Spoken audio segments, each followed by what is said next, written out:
ஓம் சக்தி. உலகமெல்லாம் சக்தி நெறி ஓங்க வேண்டும்.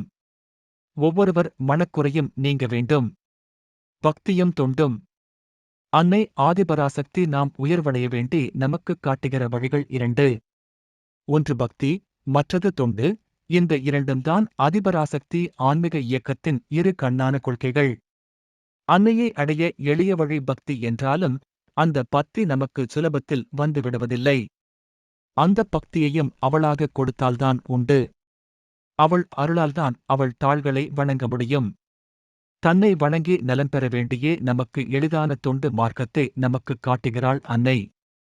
தொண்டு செய்தே முக்தி அடையலாம். இந்த யுகத்தில் தொண்டு செய்தே முக்தி அடையலாம். பிறவியை அறுத்துக் கொள்ளலாம். மீண்டும் பிறவிக்கு வாராமல் வழி செய்து கொள்ளலாம். இந்த யுகத்துக்கு ஏற்றபடி நமக்கு அன்னை கொடுத்திருக்கிற சலுகை இது. என் பணியை நீ செய். உன் பணியை நான் பார்த்துக் கொள்கிறேன் என்பது அன்னையின் அருள்வாக்கு. அந்தரங்க தூய்மையோடு அன்னைக்கு தொண்டு செய்து வந்தால் நம்முடைய பணியை அவள் பார்த்துக் கொள்கிறாள். அது மட்டுமல்ல, நம்முடைய பணியில் வரும் சங்கடங்களை தீர்த்தும் வைக்கின்றாள். இதனை தொண்டர் ஒருவருக்கு நடத்திய அற்புதத்தின் மூலம் நான் விளங்கிக் கொண்டேன். அவருக்காக அன்னை நடத்திக் காட்டிய அற்புதம் இது. சதா தொண்டு செய்து கொண்டே இருப்பவர். கோவை ஜிசியுடி மன்றத்தில் தொண்டர் ஒருவர் அம்மாவிடம் அளவு கடந்த ஈடுபாடு கொண்டவர். தன் வேலை நேரம் போக மற்ற நேரத்திலெல்லாம் அம்மாவின் ஆன்மீக பணிகளையே செய்து வருப்பவர். தொண்டு செய், அதைத் தொடர்ந்து செய் என்ற அன்னையின் வாக்குப்படி சதா தொண்டு செய்து கொண்டே இருப்பவர். அந்த தொண்டர் அரசாங்க அலுவல் ஒன்றில் இருக்கிறார். கோவை நகரில் உள்ள ஒவ்வொரு மன்றத்திற்கும் சென்று அன்னதானம் செய்வதுதான் இவர் செய்யும் தொண்டு. ஒவ்வொருவரிடம் அன்னதானத்துக்குரிய அரிசி, பருப்பு, எண்ணெய் முதலிய பொருள்களை சேகரிப்பது, அவற்றைக் கொண்டு உணவு தயாரிப்பது, ஒவ்வொரு மன்றத்திற்கும் சென்று அன்னதானம் செய்வது இவரது பணி. தீபாவளியின் போது இவரும் கணபதி ஷோபா நகரைச் சேர்ந்த தொண்டர் ஒருவரும் சேர்ந்து வீடு வீடாக சென்று தீபாவளி சமயம் இனிப்பு பலகாரங்கள் திரட்டினார்கள். அவற்றை சேரிப்பகுதிகளில் வாழும் தாழ்த்தப்பட்ட மக்களுக்கும் அங்குள்ள குழந்தைகளுக்கும் வழங்கினார்கள். நம் ஆன்மீக இயக்கத்தின் தாரக மந்திரமான ஒரேதாய் ஒரே குலம் என்பதை நடைமுறையில் மேற்கொண்டு உறுதிப்படுத்தினர். நீ எங்கிருந்து கொண்டு தொண்டு செய்தாலும் நீ படும் கஷ்டத்தை அறிவேன் மகனே என்பது அம்மாவின் அருள்வாக்கு. அந்தத் தொண்டரின் கஷ்டத்தை அம்மா உணர்ந்து அருள் பாலித்த நிகழ்ச்சி ஒன்று அண்மை காலத்தில் நடைபெற்றது. ஒருநாள் அந்த தொண்டர் கோவை மாவட்ட வடக்கு பகுதி ஆன்மீக பிரச்சாரக் குழு தலைவர் சக்தி திருமதி ஏ.ஆர்.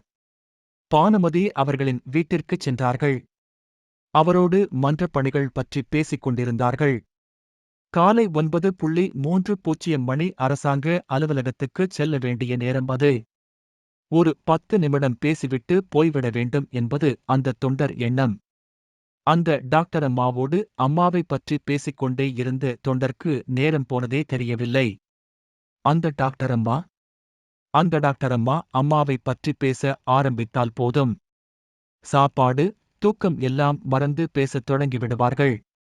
அம்மா அவரை பிரச்சாரக்குழு தலைவியாக நியமித்துவிட்ட பிறகு அடிக்கடி மருவத்தூர் செல்ல வேண்டியிருந்தது. என்ன, நீ உன் தொழிலை விட்டுவிட்டு அடிக்கடி இங்கே வருகிறாய்? உன் தொழிலையும் கவனி. உன்னை நம்பி வருகிற நூற்றுக்கணக்கான நோயாளிகளை திண்டாடும்படி விட வேண்டாம். உன் தொழிலும் மக்கள் தொண்டுதான். அதுவும் ஆன்மீக பணிதான் என்று ஆன்மீக குரு அடிகளாரே அந்த டாக்டரம்மாவுக்குக் கூறி அனுப்பியது உண்டு. 11 மணி ஆகிவிட்டது. அம்மாவைப் பற்றியே டாக்டரம்மாவும் அந்தத் தொண்டரும் பேசிக் கொண்டிருந்ததால் நேரம் போனது தெரியவில்லை.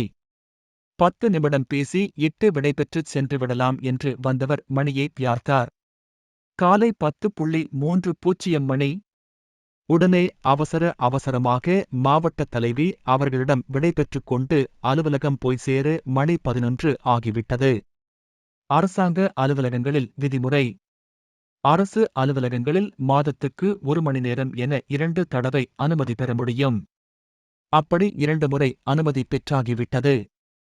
சமுதாயப் பணி என நிறைய விடுமுறை எடுத்தாகிவிட்டது. இருக்கும் விடுமுறை நாட்களும் குறைவு.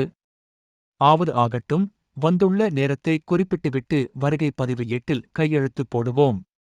மேலதிகாரி மறுத்தால் அரைநாள் விடுப்பு எழுதிக் கொடுத்து விடுவோம் என்று எண்ணிக்கொண்டு மூல மந்திரத்தைச் சொல்லிக் கொண்டு சைக்கிளில் அலுவலகம் வந்து சேர்ந்தார். அலுவலகத்தில் நுழைந்தார். வருகை பதிவேடு இருக்கிறதா என்று பார்த்தார். இருந்தது. தன் கையெழுத்தை போட வேண்டி அந்த மேஜையை நெருங்கிவிட்டார். மேலதிகாரி கேட்ட கேள்வி. அப்போது அவர் பணி செய்யும் துறையின் மேலதிகாரி, என்னையா நீ எத்தனை தடவை கையெழுத்து போடுவாய்? காலை 9:30 மணிக்கு கையெழுத்து போட்டுவிட்டு, சார், சைக்கிள் கொஞ்சம் ரிப்பேர் ஆகிவிட்டது. அதைக் கடையில் விட்டுவிட்டு வருகிறேன் என்றாய். சரி, கொடுத்துவிட்டு வா என்று சொன்னேன். அது ஞாபகம் இல்லையா? மீண்டும் கையெழுத்து போடப் போகிறாயே என்று கூறினார் அந்த மேலதிகாரி. இன்ப அதிர்ச்சி. இந்தச் செய்தி கேட்டதும் அந்த தொண்டருக்கு மின்னல் தாக்கியது போல இருந்தது. என்ன இது? காலை 9:30 மணிக்கு மாவட்ட பிரச்சாரக் குழு தலைவி திருமதி சக்தி பானுமதி அவர்கள் வீட்டில் அல்லவோ நாம் இருந்தோம். இங்கு என் உருவத்தில் வந்து யார் கையெழுத்து போட்டிருப்பார்கள்? நினைக்க நினைக்க இன்ப அதிர்ச்சி. தாயே! அம்மாவே! அகிலாண்டங்களின் நாயகியே! தேவர்க்கும் மூவர்க்கும் எட்டாதவளே! என் உருவில் எனக்காக இப்படி வந்து ஒரு நாடகம் நடத்திவிட்டு போயிருக்கிறாயே! கண்ணாரக் காணும் காட்சி கொடுக்காமல், அந்தப் பக்குவத்தை இன்னும் நான் பெறவில்லை என்பதைச் சொல்லாமல் சொல்லிக் காட்ட. இப்படி ஒரு நாடகமா? எங்கிருந்து கொண்டு எந்தச் செயலைச் செய்தாலும் சதா சர்வ காலமும், அம்மா, அடிகளார் இவர்களையே நினைத்திருக்கும் இவனுக்காக இப்படி ஒரு சித்தாடலா? என்றெல்லாம் உள்ளுக்குள் எண்ணிக்கொண்டு எதுவும் பேச முடியாமல் கண்ணீரோடு சென்று தன் இருக்கையில் போய் அமர்ந்து கொண்டார் அந்தத் தொண்டர். இந்த அற்புதம் நடந்த நாள் மார்ச் 9, 1987. கோவையில் உள்ள அரசாங்க அலுவலகம் ஒன்றில் நடந்தது இது. உண்மை உணர்வோடு எங்கிருந்து கொண்டு தொண்டு செய்தாலும் என்னை விட்டு விலக மாட்டீர்கள் என்ற அம்மாவின் அருள்வாக்கு நினைவுக்கு வருகிறது. தொண்டர்தம் பெருமை சொல்லவும் வேண்டுமோ? அம்மாவின் திருவிளையாடல்களைத் தொடர்ந்து எழுத அம்மா அருள் புரியட்டும். ஓம் சக்தி. அம்மாவே சரணம். அம்மா. ஓம் சக்தி.